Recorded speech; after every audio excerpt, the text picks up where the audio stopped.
Desde que los talibanes entraron en la capital de Afganistán, en Kabul, y tomaron el control del país, la práctica cotidiana ha sido la violación de los derechos humanos, en especial los derechos de las mujeres y de las niñas, que además han sido violentamente silenciadas y excluidas de la vida pública.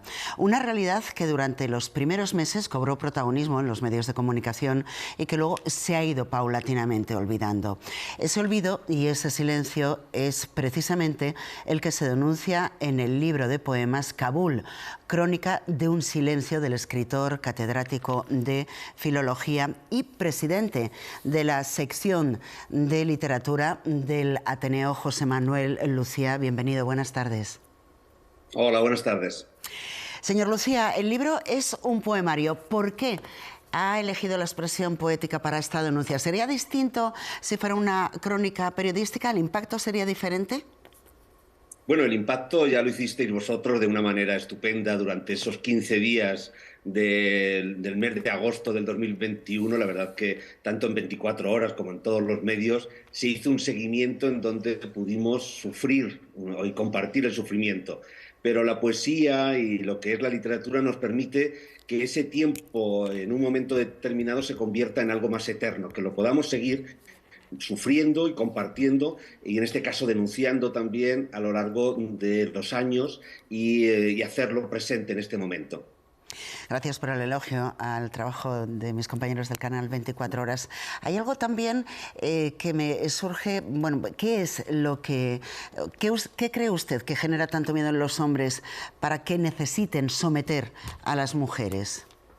Bueno, la verdad es que es una cosa increíble que en este siglo XXI todavía tengamos que estar así, pero que es algo muy general. En el caso de los talibanes, además, se convierte en un modelo religioso político que tiene como norma esencial dejar a la mitad de la sociedad en un estatus completamente de marginalidad total.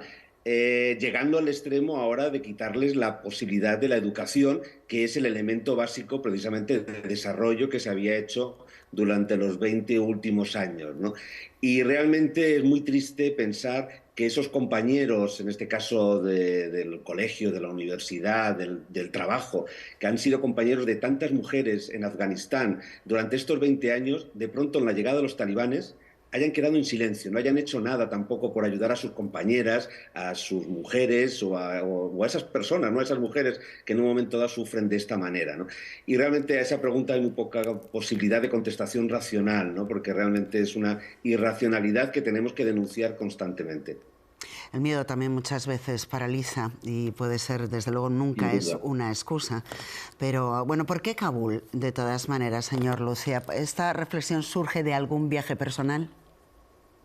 Bueno, pues surge casi de un viaje no personal, pero sí de un viaje de 1000 libros. Justo en junio del 2021, desde la Universidad Complutense empezamos un programa para crear la Biblioteca Básica del Español en Kabul y así ayudar a nuestros compañeros, los profesores de español en la universidad. Y conseguimos que una donación de profesores, alumnos, editoriales, bueno, que pudiéramos llegar a enviarles 1000 ejemplares. Bueno, pensar que en esos 1000 ejemplares había tanta ilusión, tanta esperanza, tanto futuro, y que se habían quedado en cajas metidas cuando llegaron los talibanes a mediados de agosto, es lo que hizo que cuando iba escuchando estas noticias, que bueno, pues eran muy cercanas también por la cercanía que en esos meses había tenido con tantas personas de Afganistán, de pronto me sentí la necesidad, ¿no? de empezar a escribir esto que al final era una crónica, pero también lamentablemente una crónica de silencio. Una crónica de silencio. En estos poemas también aparecen el Quijote, el Lazarillo, también la Celestina. ¿Cómo vería Cervantes la realidad de Afganistán en estos momentos? Y también el olvido occidental. Decía usted que en los primeros días sí que estaban todo el foco allí en Afganistán, todo el foco mediático, pero bueno, ahora esa es la realidad. Bueno, pues Cervantes, como tantos hombres de su tiempo, que es el nuestro tiempo, estaría también en ese momento de crítica, de desolación, a veces de impotencia, ¿no? Cuántos momentos yo me he sentido muy impotente con los compañeros de Afganistán, con los que puedo mantener contacto gracias a las redes y a las tecnologías, y no poder nada más que mandar un abrazo porque es imposible en comprender incluso desde la distancia lo que están sufriendo, ¿no? Y realmente hay algo fundamental, que eso nos lo enseñaba Cervantes y es un gran desafío de nuestro siglo XXI, que es la necesidad del diálogo. Y en esa necesidad del diálogo y además dialogar con el que es diferente, lo fundamental es escuchar. Y es algo que todavía nos toca aprender mucho como sociedad, no solamente, lógicamente, la sociedad afgana que no escucha y que vive en esa tremenda situación, ¿no? Y sobre todo en la que ponen a las mujeres, sino en nuestra propia sociedad actual, que no escuchamos mucho y necesitamos precisamente para seguir avanzando. Hay que escuchar, hay que dialogar, efectivamente, señor Lucía. En estos poemas también hay muchas historias, hay muchas personas. Bueno, tiene que haber sido complicado, ¿no? ¿Cómo las ha seleccionado? ¿Cómo ha decidido qué historias eran las que más podían conmover o las que más podían llegar? ¿Hay alguna historia que le haya conmovido especialmente? Bueno, pues realmente que la selección fue también un poco lo que decíamos al principio, el propio periodismo, ¿no? Las propias crónicas, las imágenes que nos llegaban de Afganistán aquellos días, que llenaron titulares, y en un momento dado, yo desde el 15 de agosto de pronto fui tomando notas y cuando me di cuenta estaba tomando versos y de pronto día a día iba escribiendo casi la crónica poética de lo que estaba leyendo en esas crónicas periodísticas, ¿no? Y así muchas historias que hoy casi se han perdido y que en un momento dado nos convencionaron, pues están también en el libro, o personajes, bueno, personas maravillosas como Nadia Anjuman, que es una poeta afgana maravillosa que lamentablemente unos años antes murió apaleada por su propio marido, que no aceptó que ella publicó un libro de poemas, ¿no? Bueno, pues todas esas voces, esas historias, de pronto era un poco la idea de rescatarlas y que no quedaran en el silencio. ¿Y hay alguna en especial que le haya costado trasladar al poema?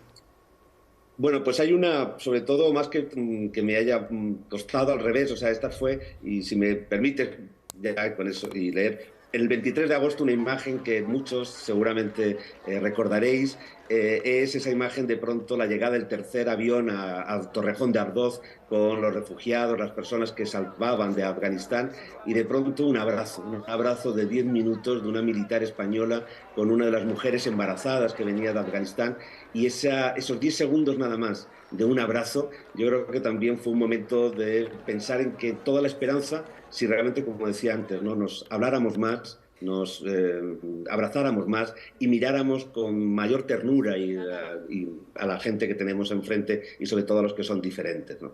¿Ve alguna salida a es lo que está ocurriendo? Sí, sí, esa es, digamos, para nosotros ahora lo único, desde, digamos, por ahí una parte política, pero como ciudadanos yo creo que hay una parte también de no dejarles solos, que sepan que en un momento dado hay tanta gente que en el otro lado del mundo, en lugares muy diferentes, les pensamos, les apoyamos y sobre todo que esta injusticia que es universal no puede quedar impune, no puede quedar simplemente en un silencio y estar mirando ahora otros conflictos que también son necesarios resolver, pero que también recordemos otros grandes que quedan en el camino. Kabul, crónica de un silencio. José Manuel Lucía, muchas gracias por haber estado esta tarde en el canal 24 Horas, escritor, catedrático de Filología y también presidente de la sección de Literatura del Ateneo. Gracias. Muchas gracias a vosotros.